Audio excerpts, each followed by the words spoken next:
G'day everyone, Steve Jones here, Jonesy, coming to you from the Mercure Hotel in Perth, and it's day 7 of the 14-day quarantine since I got back from Tanzania. So, I just thought I'd talk about it a little bit. Still got boys about to come back from different sites in Africa and Canada and Egypt. On our sites anyway, that still haven't done isolation back in Perth. They've done isolation overseas, or they've done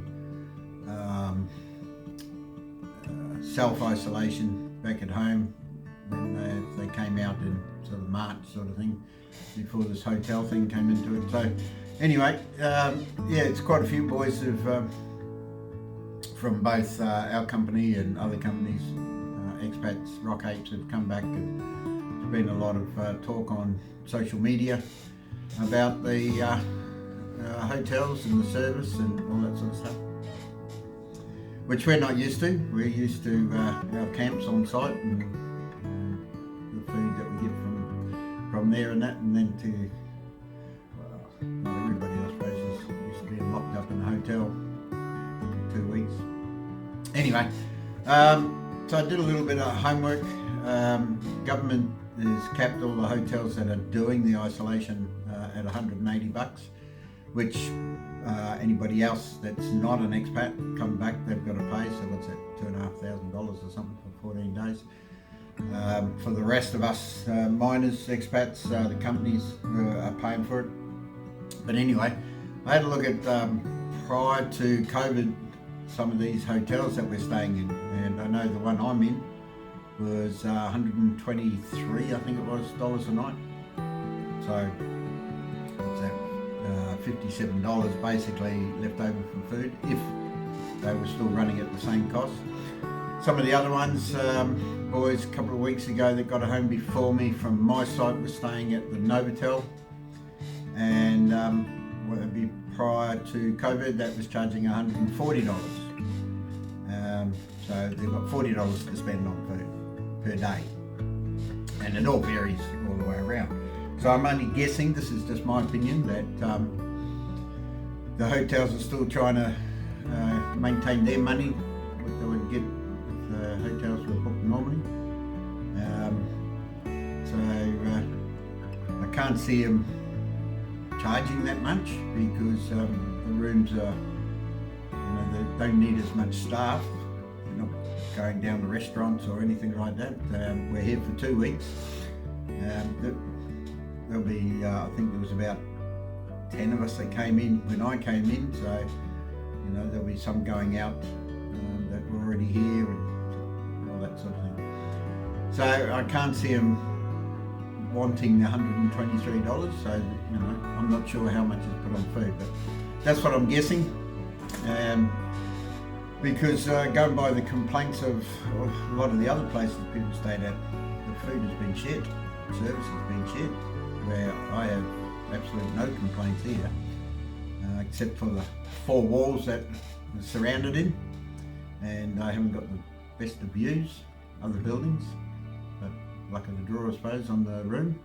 But the food's been great. I haven't complained about the food at all. Also helped that my wife come down on day 1, the next morning after I got here, with a heap of supplies and some toys for me to play with for my hobby, photography and videoing. So I bought a couple of stuff online and was there before I got home, and she brought it up, so it's kept me busy. So yeah, I'm cruising along. I've still got another week to go though, but and no smoking. That's the hardest thing for me, being a smoker. I know the other boys have come up with a few sneaky ways, but I haven't taken the chance in here. You can be fined up to $500 and smoke detectors and everything there. So the hardest thing I've found is giving up smoking. So hopefully I'm still tonguing, but it's only been 7 days, so hopefully at the end of the 7 days, I'll take my grandson anyway,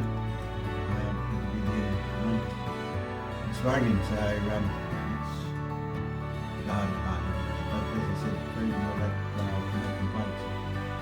So anyway, just thought I'd throw an offer out there, and I know it'll go through my company anyway. For those who still are going to come to Perth for isolation, that can't get back to the countries where they live now, because we've got blokes in Indonesia, even in South Africa, they can't get to there, but they have Australian citizenship, so they can come here. So they'll come back to Perth and do some isolation just to get out of the mine site for a while, but they don't have family in that here. There's been a couple that have had to isolate in Perth to get to Tasmania. So anyway, what I found helpful is the wife coming up with all these supplies and that for me. So what we're offering is anybody still to come and going to come to Perth and haven't got family here, then please get in contact with me. If it's AUMS, easy to find my contact details through the company. I know plenty of blokes that work for Burncart and other sites and that. I've been in this game 40 years, so I know there's a few people out there that know me, know how to get hold of me.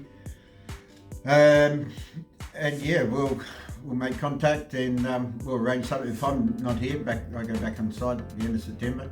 But Mrs. is quite prepared to put some groceries together, bring them down. We'll sort out the finances for that later.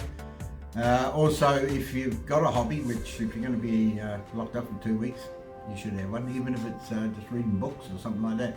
If you want to get anything online and sent to our address before you get back, so then she can bring that in, then that's an option as well. We can give you our address and you can put that into Amazon or wherever you want to buy shit.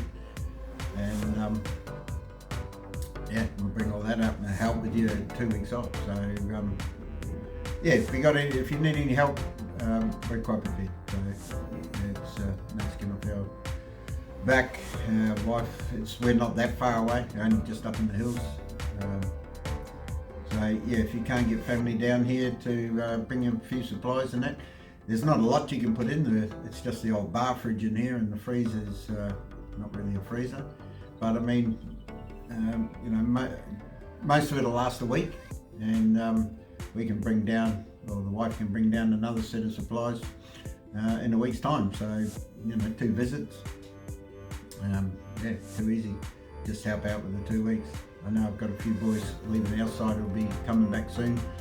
We did isolation in Tanzania, but we haven't done isolation back here.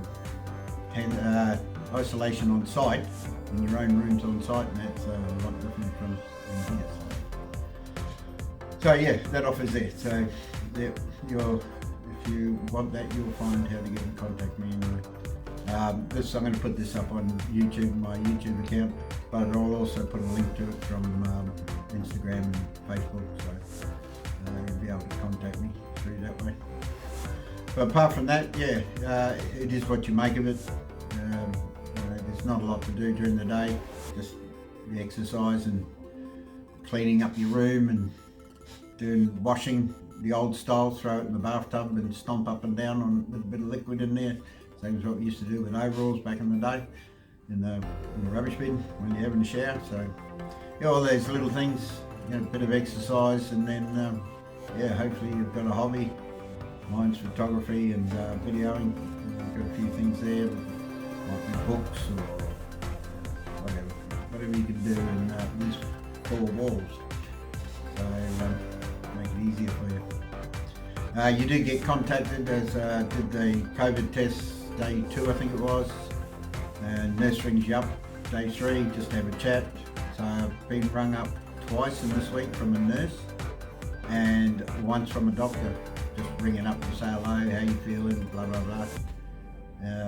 You don't have any contact with anybody else. Reception, that's the only other person. Ring them up, order a bottle of wine, or I think we're allowed 3 beers a day. So yeah, talk to him a bit, and that's the only contact you have, except for your family and all that you ring. So you get free Wi-Fi, obviously. All right, so that's it. And so stay safe.